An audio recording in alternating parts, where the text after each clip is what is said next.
our good friend Philip Klass, for those who are familiar with the perennial debunker and his books, writes for this magazine called Aviation Week in Space Technology. This particular issue, May 29th, 1989, we can look at the next slide. I'll show you what was in this magazine. An advertisement for AMOCO Performance products. Technology so advanced it will help answer some big questions. This was the companion page. Let's take another slide and I'll show you the dialogue here. This involved Thornell Advanced Composites. This is an advertisement to aerospace engineers. Some extraordinary commentaries here. The attainable unknown. With our ongoing research and evolution of design, the mysteries of space will in time be revealed. We can help, and so on and so forth. Next slide.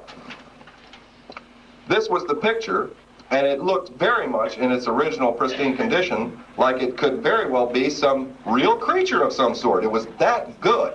Fact is, it was a 10-inch model, a bust that they had made and professionally lit and photographed for the ad. Well, ironically enough, this ad became the single most successful advertisement in their entire corporate history.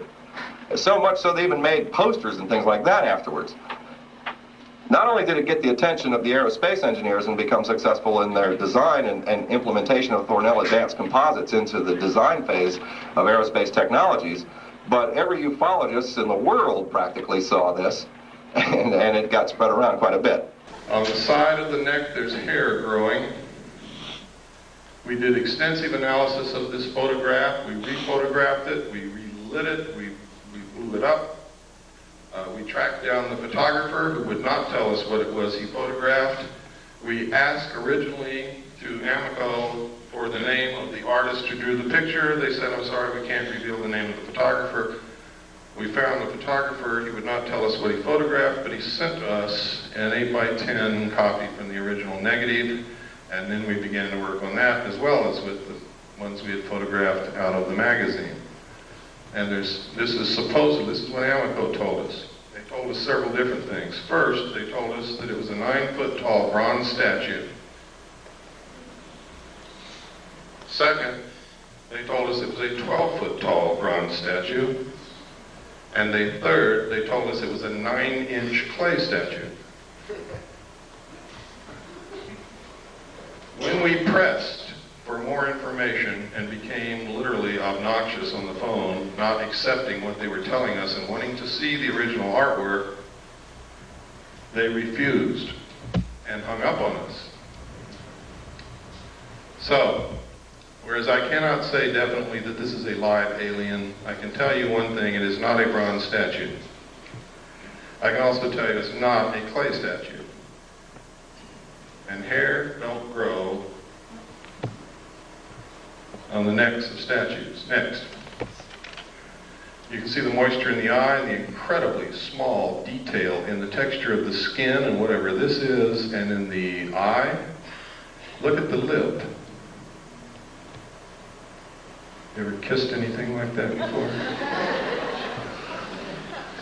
I know a guy that did in the back seat of a Chevy. Next. Aviation Week in Space Technology. This was November 21st, 88? This is the text page of an ad that appeared in there.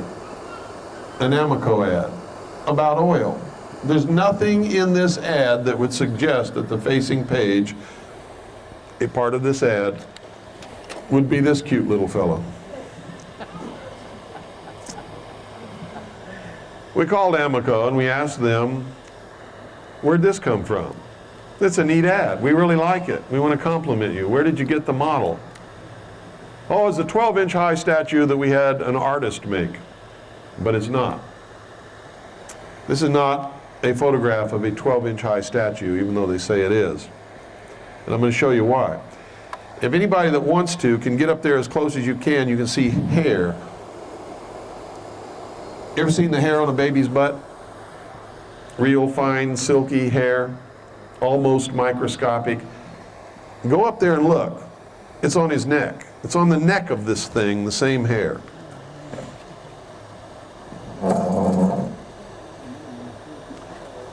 You see it? Yeah, it's there.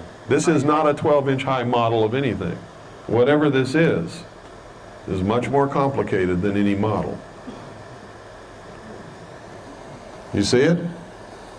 Barely, but it's there, right? Yeah. Yeah, it'd be smooth. Anybody back here want to come up and look before I switch the slide? If you do, come and look now. Get up close, Seth. Right on the neck, where it's sunny, where it's lit up. See it?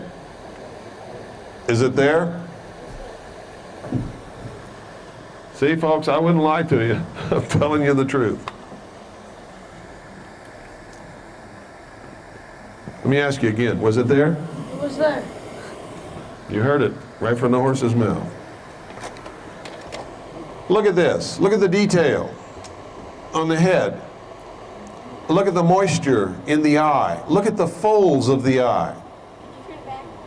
No, I'm not going backwards. I'm only going one way. You want to see it real quick? Jump up there. Get up there. Hurry.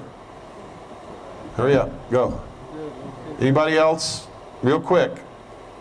You see the hair on the neck? You think an artist could produce hair like that on a 12-inch high model? No, they lied to us. Could they produce hair like that on a 12-foot model? Maybe. Maybe. But you're going to see there's not much phony about this.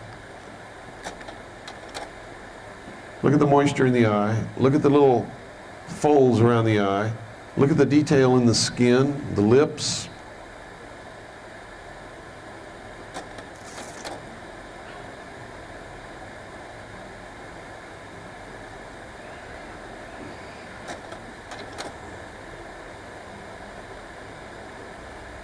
Look at the creases on the neck.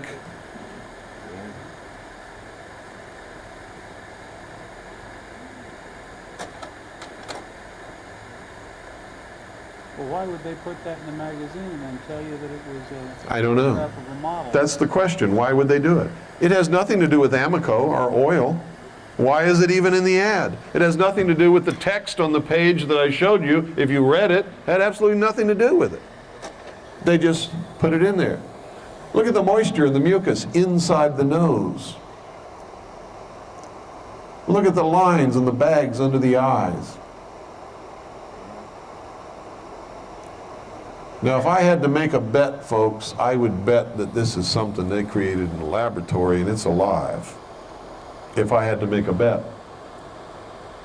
I don't think in 1988 they could make anything this realistic that wasn't. I just don't believe it. I've never seen a monster in any movie that looked real to me. This looks real to me. They can do some fantastic things in movies, can't they? But I've never seen one, ever, that looked real like this looks. Now, I'm not telling you that this is alive or this is real. I am telling you that they have genetic laboratories across this country where they are experimenting on cloning and on creating life different from life as we know it, and where they have been experimenting on the human genome to identify all the genes. I also know that all over this country there have been mysterious cattle mutilations where portions of cattle have been taken in the middle of the night, mysteriously, and some of the things that have been taken have been cows' eyes. Does that look like a human eye? No. Does it look like a cow's eye? Sure looks like a cow's eye to me. Is it? I don't know. And I'm not saying that it is. I'm just saying this is really weird.